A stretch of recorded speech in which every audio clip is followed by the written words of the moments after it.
Assalamualaikum warahmatullahi wabarakatuh. Puji dan syukur marilah kita panjatkan kehadirat Allah Subhanahu wa taala, karena atas berkat rahmat dan karunia-Nya kita masih bisa menjalani hidup hingga hari ini. Sahabat Bawaslu dimanapun yang berada, izinkan saya menyampaikan materi tentang demokrasi dalam Islam. Sahabat Bawaslu yang berbahagia, demokrasi dimanapun di dunia ini, jika ditelisik dengan sesama, ditopang oleh 4 unsur penting, yaitu kebebasan, kesetaraan, keadilan, dan musyawarah. Dari 4 unsur penting yang ada dalam setiap demokrasi, bisa kita tarik 2 unsur pokok yang wajib ada dalam setiap demokrasi, yaitu kesetaraan dan kebebasan. Kesetaraan dan kebebasan dalam setiap demokrasi itu harus memiliki nilai kesebandingan. Artinya, tidak ada satu unsur pun melebihi atau lebih tinggi dari unsur yang lainnya. Sebagai contoh, jika kesetaraan tinggi, terlalu tinggi, mendapat apresiasi terlalu tinggi dalam suatu demokrasi, secara otomatis akan menurunkan nilai-nilai kebebasan. Demikian pula sebaliknya, jika nilai-nilai kebebasan terlalu tinggi diapresiasi dalam suatu demokrasi, secara otomatis akan menurunkan nilai-nilai kesetaraan. Sahabat Bawaslu yang berbahagia, kesetaraan dan kebebasan harus memiliki kesebandingan dalam demokrasi. Berbicara tentang kebebasan dalam Islam, itu sangat kompleks, tapi dari berbagai literatur yang bisa kita dapati, khususnya dalam pemikiran teologi Mu'tazilah, Jabariyah, dan Sunni. Dalam pemikiran Mu'tazilah, bahwa setiap manusia pada prinsipnya atau pada hakikatnya memiliki kemerdekaan dan kebebasan penuh atas hidup dan kehidupannya. Lalu antitesis dari pemikiran ini yaitu dari pemikiran Jabariyah, yang menyanggah pemikiran Mu'tazilah berbunyi sebagai berikut, bahwa pada hakikatnya manusia tidak memiliki kemerdekaan dan kebebasan dalam hidup kehidupannya karena sudah ditentukan oleh Allah Subhanahu wa taala. Dari kedua pemikiran yang bertolak belakang ini, ada satu pemikiran yang mengambil jalan tengah, yaitu pemikiran Sunni. Di mana dalam pemikiran Sunni bahwa manusia tidak memiliki kebebasan dan kemerdekaan dalam porsi tertentu, dan manusia memiliki kebebasan dan kemerdekaan dalam porsi tertentu juga. Artinya, dalam hidup dan kehidupan ini, manusia memiliki kehendak untuk melakukan atau untuk bertindak dan untuk berbuat. Dalam berbagai catatan sejarah Islam terdahulu, khususnya dalam perang Uhud, terlihat jelas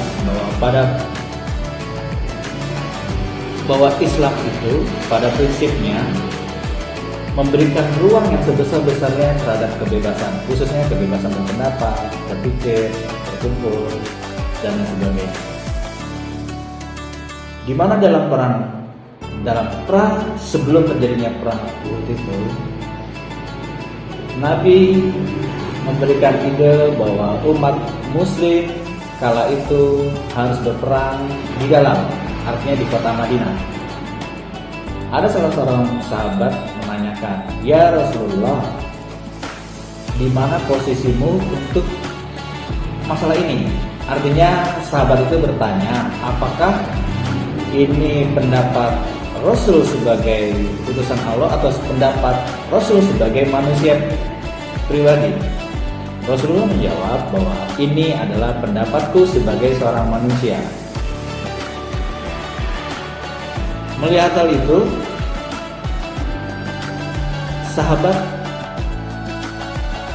banyak kalangan sahabat, khususnya mayoritas sahabat kala itu menginginkan perang kala itu di medan perang Uhud. Di Uhud, ya, suatu nama daerah Uhud. Karena banyaknya mayoritas pendapat sahabat yang menginginkan di medan perang Uhud dijadikan medan perang, maka Rasulullah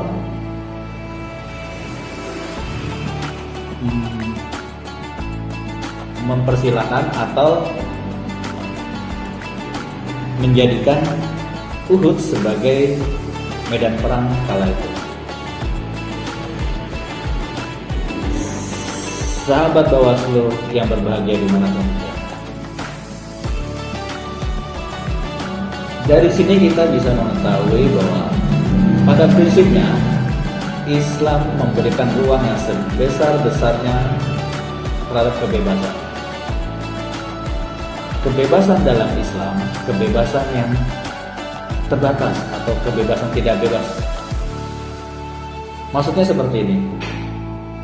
Islam memberikan ruang kebebasan manusia untuk berekspresi, berkreasi dan sebagainya dalam batas-batas yang diperbolehkan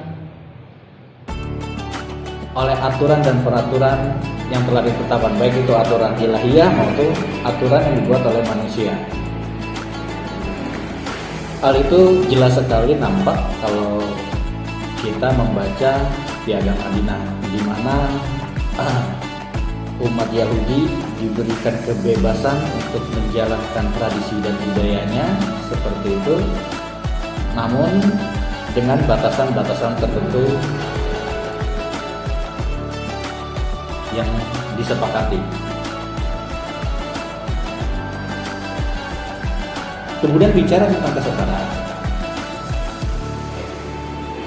Dalam demokrasi yang menjunjung tinggi nilai-nilai kesetaraan, menyatakan bahwa pada prinsipnya tidak ada manusia pun di dunia ini yang mengungguli manusia yang lain. Dan ini ada kesesuaian atau kompatibilitas dengan Islam, bahwa Islam sendiri menyatakan bahwa setiap manusia itu tidak ada yang lebih tinggi dari yang lain kecuali nilai ketakwaannya. Artinya kesederajatan dalam Islam itu tolak ukurnya adalah ketakwaan. Keunggulan manusia satu dengan manusia yang lain dalam Islam, konteks Islam itu tolak ukurnya, parameternya adalah ketakwaan. Sehingga jelas, clear bahwa dalam dua unsur penting yang wajib ada dalam demokrasi ini sama sekali tidak bertentangan dengan Islam. Karena baik itu kesetaraan maupun kebebasan memiliki nilai-nilai juga yang berkesesuaian dengan nilai-nilai yang dibangun oleh Islam.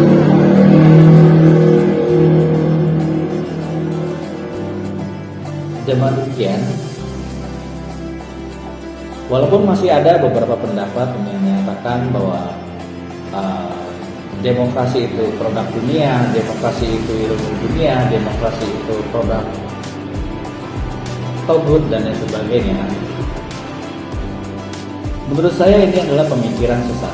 Karena pada prinsipnya dikotomi antara ilmu dunia dan ilmu akhirat itu adalah menyesatkan. Hakikatnya semua ilmu adalah ilmu akhirat. Walaupun sekalipun itu tentang ilmu demokrasi atau materi-materi tentang demokrasi, pada prinsipnya itu adalah ilmu akhirat. Cuman bagaimana kita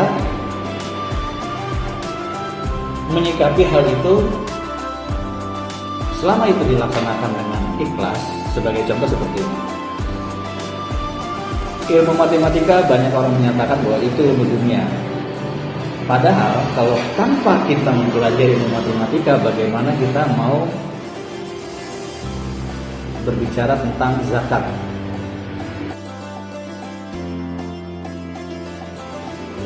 Sahabat Bawaslu yang berbahagia dimanapun juga, dari materi di atas telah saya sampaikan, saya ambil kesimpulan bahwa pada hakikatnya demokrasi itu tidak bertentangan dengan Islam, dan justru terjadi kesesuaian antara Islam dengan demokrasi.